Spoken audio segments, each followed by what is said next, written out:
Hello दोस्तों, नमस्ते दोस्तों। मूषक, ये कहानी गणेश जी की है। मूषक गणेश जी को कहते हैं कि और कितने कपड़े रखने का विचार है महाराज। वो कहते हैं तुम भी कुछ ज़्यादा ही कपड़े रख लेना, क्योंकि धरती पर 10 दिन रहना है। और तब तक उनके माता पिता भी आ जाते हैं। वो कहते हैं कि हमें गणेश तुम्हारी बहुत याद आएगी। गणेश जी कहते हैं कि मुझे भी तुम्हारी बहुत याद आएगी, लेकिन मैं 10 दिन में वापस आ जाऊंगा। वो कहते हैं ठीक है।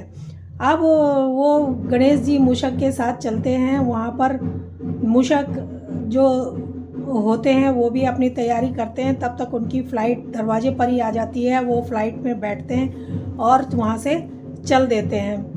अब वो धरती लोक पर आ रहे थे। मूषक को नींद आ जाती है, वो सो जाते हैं। तब तक धरती लोक आ जाता है।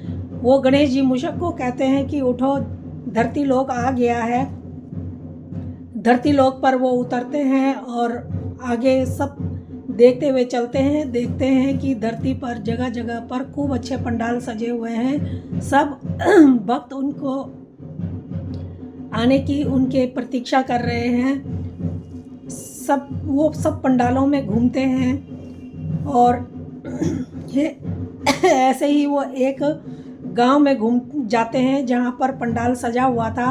वो देखते हैं कि वहां पर कुछ लोग बाहर पंडाल के खड़े हैं। उनको एक सेठ अंदर नहीं जाने दे रहा। वो कहते हैं, वो सेठ से विनती कर रहे थे कि हमें अंदर आने दो, बच्चे देखना चाहते हैं। लेकिन सेठ कह रहे थे कि ऐसे भिखारी लोग अंदर नहीं आ सकते। तब तक जो सेठ के साथ सेठ का मुनीम होता है वो देखता है कि सामने से कोई बहुत अमीर लोग आ रहे हैं। वो सज क्योंकि मूषक और भगवान जी आ रहे थे, गणेश जी, तो वो देखते हैं कि सामने से बहुत सजे हुए धनी लोग आ रहे हैं। वो बताते हैं कि देखो महाराज, सामने से धनी लोग आ रहे हैं। सेठ जी कहते हैं जा उनको लेके आ, उनका स्वागत कर। तब तक वो खुद ही कहते हैं कि चलो मैं ही जाता हूँ और मैं ही उनको लेके आता हूँ। ढेर सारे पकवान बने हुए थे, पकवानों की खूब खुशबू आ रही थी। सेठ जी उनको लेके आते हैं और आसन पर बैठाते हैं और उनकी खूब सेवा सत्कार करते हैं, उनको भोजन कराते हैं। वो कहते हैं महाराज छक के खाओ जितना खाना है। तब तक वो लाते जाते हैं उनके आगे और ख़त्म होता जाता है। जितना भी सारा पकवान बने थे वो सब कुछ ख़त्म हो जाता है। उन दोनों ने सारा खाली कर दिया था, सब खाली हो गया।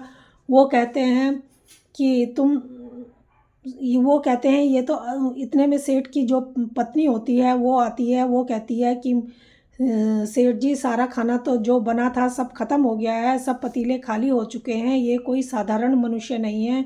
सेठ जी भी कहते हैं हाँ, मुझे भी लग रहा है ये कोई साधारण मनुष्य नहीं है।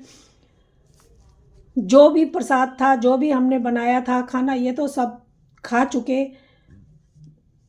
वो गणेश जी और मूषक कहते हैं कि हमें और खाना दो। तुम तो कह रहे थे कि हम तुम्हें तृप्त कर देंगे, हम तो तृप्त अभी हुए नहीं। सेठ के आंसू आ जाते हैं। वो नतमस्तक हो जाता है और कहता है महाराज, आप कोई साधारण मनुष्य नहीं हैं, मुझे पता चल गया है।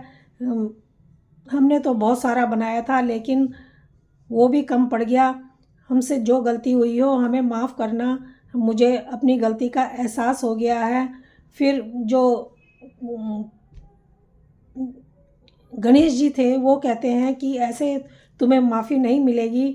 तुम पहले ये जो लोग बाहर खड़े हैं इनको अंदर बुलाओ, इनको भोजन कराओ और इनको भी भगवान के दर्शन करने दो। इन तो वो ऐसे ही करते हैं। जमींदार गांव के सब लोगों को भोजन कराते हैं और भगवान गणेश के सब जो भगवान गणेश होते हैं वो अपने असली रूप में आ जाते हैं। मूषक भी अपने असली रूप में आ जाते हैं। सब उनके दर्शन करते हैं, सबको वो दर्शन देते हैं और उसके बाद उनकी सवारी वो वहाँ से चले जाते हैं और उनको लेने के लिए उनका विमान आ जाता है। तो इस तरीके से सब ने भगवान जी के दर्शन किए और भगवान फिर अंतर्धान हो गए। तो दोस्तों ये कहानी कैसी लगी? अगर अच्छी लगी हो तो प्लीज़ लाइक और सब्सक्राइब ज़रूर करना। धन्यवाद।